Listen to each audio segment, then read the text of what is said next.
Most people check their portfolio when markets drop and feel something shift in their chest. That slight tightening, the urge to do something, anything. And the interesting part is, the people with the least money tend to feel that the most, while the people with the most money often don't seem to feel it at all. That's not because they're emotionally different from you. It's not some psychological superpower that only billionaires are born with. It's structural. And once you see it, you can't unsee it. When markets fell sharply in early 2022, a lot of retail investors sold. Not all, but enough that brokerage data showed a visible spike in panic selling. Meanwhile, the people sitting on 8- and 9-figure portfolios mostly did nothing. Some of them actually bought more. That asymmetry is worth understanding because it's not really about courage. It's about what panic actually costs each person. If you have $30,000 saved and markets drop 20%, that's $6,000 gone. On paper, temporarily, but $6,000 might be 3 months of rent for a lot of people. That number feels real. It feels physical. It changes what you can do next month. Now, imagine that drop happening to someone sitting on $300 million. $60 million down on paper, also temporary, but their groceries still cost the same. Their mortgage, if they even have one, doesn't change. Their ability to eat, travel, cover emergencies, completely untouched. The panic response in humans is wired to protect survival. When the threat isn't actually touching your survival, the wiring doesn't fire the same way. That's the first layer of why billionaires rarely panic. The loss doesn't reach their daily life. But there's a second layer that most financial conversations skip over entirely. It has to do with how their money's actually structured, and it's almost nothing like yours. Most people keep their wealth, such as it is, in things that feel like wealth. A savings account, a 401k, maybe some index funds, a house with equity. These are good things, but they're relatively liquid, visible, easy to measure and easy to feel move. Billionaires typically hold wealth in structures that are deliberately illiquid. Private equity, stakes in operating companies, real estate held through entities. You can't watch those go up and down on a phone app at 11 p.m. There's no ticker, no red percentage, no number refreshing every 15 seconds. A lot of financial anxiety is fed by visibility, by the constant ability to measure loss in real time. When your net worth isn't displayed on a screen, it's much harder to panic about it. That's not an accident. It's partially by design. And it raises a quiet question. How much of everyday investor panic is caused by information we can technically see, but probably shouldn't be watching that closely? There's a guy who once said he doesn't check his net worth daily because the number isn't the business. The business is the business. The number is just the reflection. That framing is easy to dismiss as something only rich people can afford to say, but there's something real underneath it worth pulling apart. When most people invest, they're investing money they might need. Not in a decade, in a few years, sometimes sooner. An emergency fund that isn't quite big enough. A down payment sitting in an index fund. Rent money parked somewhere because a savings account felt like a waste. Authoritatively, when money has a near-term job to do, volatility isn't just uncomfortable, it's genuinely dangerous. You can't afford to write out a 30% drop if you need that money in 18 months. So the panic isn't irrational. It's actually the correct response to the wrong setup. Billionaires in general are not investing money they need.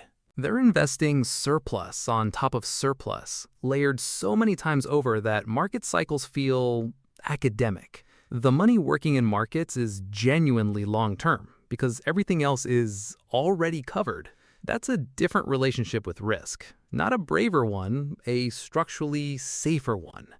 And it quietly exposes one of the most common mistakes regular investors make, putting money into volatile assets before the foundation underneath is solid enough, before the emergency fund, before the income is stable, before the short-term expenses are covered. Then wondering why investing feels so stressful compared to what the books describe. The books were written assuming a certain foundation already exists. For a lot of people, it doesn't, and nobody says that part clearly enough. There's another thing going on with billionaires that rarely gets named directly. They almost always have people around them whose entire job is to not panic. Financial managers, family offices, advisors who have seen multiple cycles and lived through them. When markets move hard, they're not alone with a phone and their own anxiety. They're getting a calm voice on the other end saying, here's what this looks like historically. Here's what we positioned for. Here's what we're watching. Most retail investors get their information from the same place that profits from their anxiety. Financial media runs on attention. Volatility drives attention. The incentives are completely misaligned. Chuckling watching a dramatic market headline and expecting calm, rational guidance is like asking someone to sell you something and expecting an unbiased opinion at the same time. The information environment around everyday investors actively makes panic more likely. That's not a conspiracy, it's just how the attention economy works around money. And again, billionaires are largely insulated from that noise by design.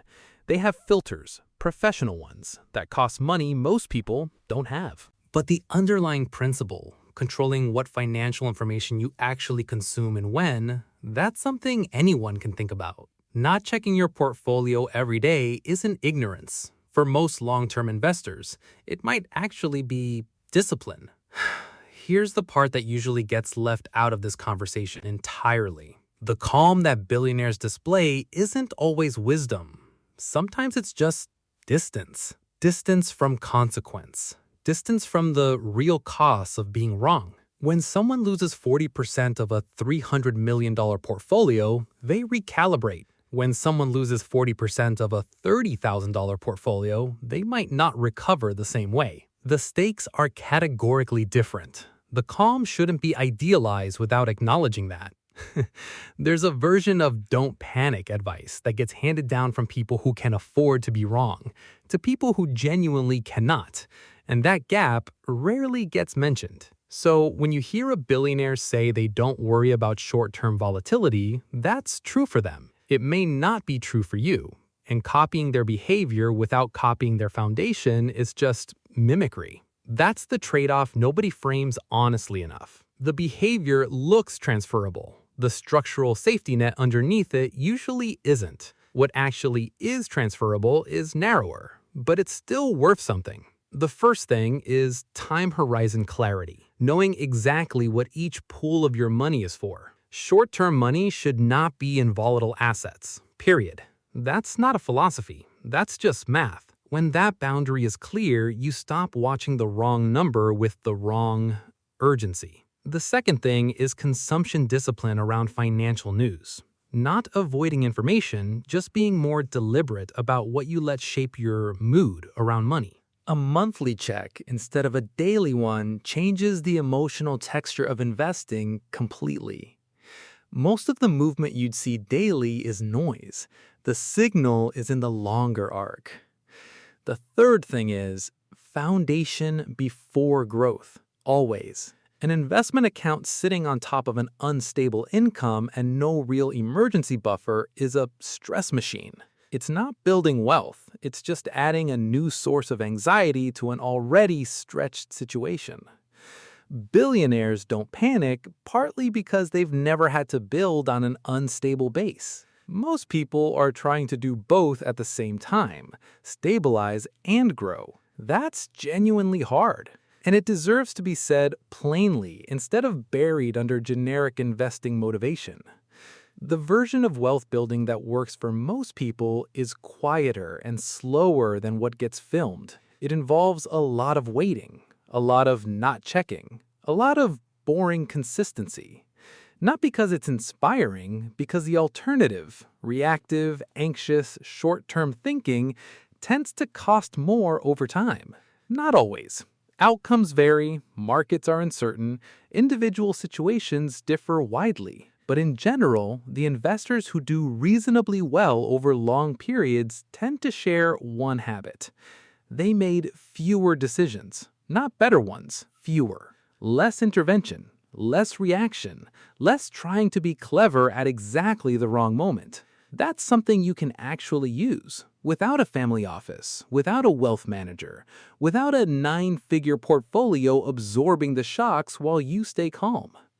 The last honest thing worth saying here is this. If panic selling a volatile position actually helps you sleep, that's information about your risk tolerance, not a failure, not weakness. Information. The right portfolio for you is one you can actually hold during a bad year without making it worse.